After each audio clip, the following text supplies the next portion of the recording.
নতুন একটি রেসিপি দেখার জন্য সবাইকে স্বাগত জানাচ্ছি। আজকে আপনাদের সাথে শেয়ার করব সরষের তেলে বেগুন ভেজে মুখে স্বাদ লেগে থাকার মতো একটি রেসিপি। আশা করি পুরো ভিডিওটি দেখবেন। রেসিপিটি আপনাদের কাছে সহজ এবং অবশ্যই ভালো লাগবে। চলুন দেখে নিই। এই রেসিপিটি তৈরি করার জন্য আমি এরকম একটি বেগুন নিয়েছি।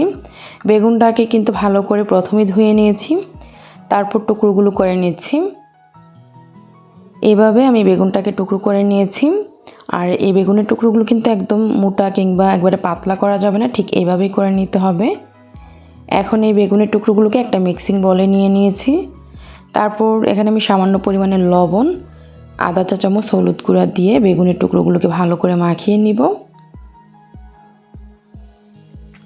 হলুদ এবং লবণটাকে ভালো করে বেগুনের টুকরোর সাথে মাখিয়ে নিচ্ছি।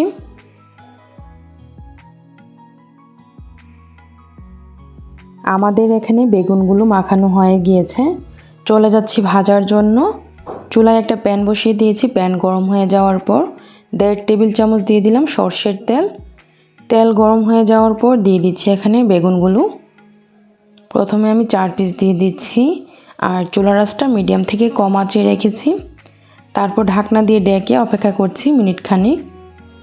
চুলার আঁচটা কিন্তু ফুল আঁচে দেওয়া যাবে না, মিডিয়াম থেকে কম আঁচে রাখতে হবে। মিনিট খানিক পর ঢাকনাটা তুলে আমি উল্টিয়ে দিচ্ছি। আর বেগুনগুলোকে উল্টিয়ে দেওয়ার পর আবারও ঢাকনা দিয়ে অপেক্ষা করব মিনিট খানিক।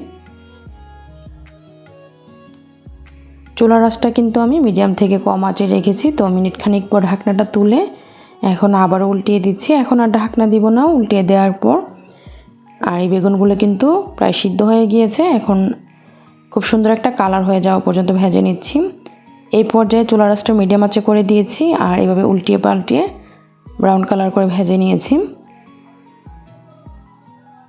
আমাদের এখানে বেগুনগুলো কিন্তু সুন্দরভাবে ভাজা হয়ে গিয়েছে। এখন এই বেগুনগুলোকে তুলে নিচ্ছি, আর ঠিক একইভাবে বাকি বেগুনগুলোকে ভেজে নিব।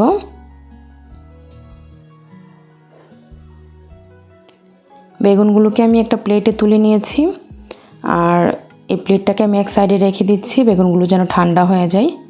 চুলায় অন্য একটা প্যান বসিয়ে দিয়েছি। প্যানটা গরম হয়ে যাওয়ার পর আমি এখানে কিছু শুকনা মরিচ ভেজে নিব। আর এই শুকনা মরিচগুলো আমি তেল ছাড়াই ভেজে নিচ্ছি, আপনারা চাইলে তেল দিয়েও ভেজে নিতে পারেন। শুকনা মরিচগুলোকে একদম মুচমুচে করে তারপর ভেজে নিচ্ছি। এই যে দেখুন, শুকনা মরিচগুলো কিন্তু একদম মুচমুচে হয়ে গিয়েছে। তো আমি এখন শুকনা মরিচগুলোকে চুলা থেকে নামিয়ে নিব। আমি এখান থেকে 6টি শুকনা মরিচ বুটা ফেলে দিয়েছি। তারপর এখানে সামান্য পরিমাণে লবণ দিয়ে দিলাম, আর শুকনা মরিচগুলো হাত দিয়ে ভেঙে গুঁড়ো করে নিচ্ছি। লবণের পরিমাণটা কমিয়ে দিতে হবে, যেহেতু বেগুন ভাজার সময় বেগুনগুলোকে আমি লবণ দিয়ে মাখিয়ে নিয়েছিলাম তাই। তারপর এখানে দিয়ে দিচ্ছি 2টি মাঝারি সাইজের পেঁয়াজ কুচি। পেঁয়াজ কুচিটাকেও ভালো করে মাখিয়ে নিচ্ছি। পেঁয়াজ এবং লবণ, মরিচ সব কিছু ভালো করে মাখিয়ে নেওয়ার পর দিয়ে দিচ্ছি এখানে পরিমাণ মতো ধনিয়া পাতা কুচি। ধনিয়া পাতা কুচিটাকেও মাখিয়ে নিচ্ছি। সব কিছু একত্রে ভালোভাবে মাখিয়ে নিয়েছি। এখন আমরা ভেজে রাখা বেগুনগুলো দিয়ে দিব। এখন এই ভেজে রাখা বেগুনগুলোকে একত্রে মাখিয়ে নিব। আর বেগুনের যে খোসাটা, সেই খোসাটা কিন্তু ফেলে দিচ্ছি। মাখানোর সময় যতটুকু সম্ভব আমি খোসাগুলো ফেলে দিচ্ছি।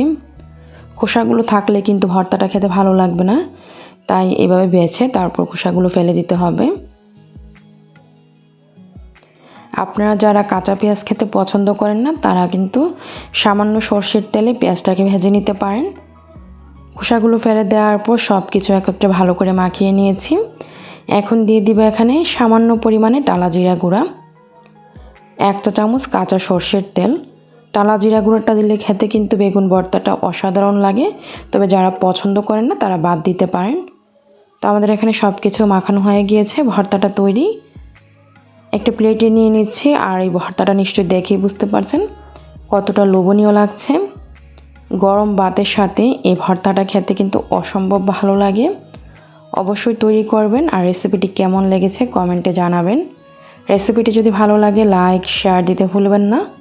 আজকের রেসিপিটি দেখার জন্য আপনাদের সবাইকে অসংখ্য ধন্যবাদ। সবাই ভালো থাকবেন, আমার জন্য দোয়া করবেন। আল্লাহ হাফেজ।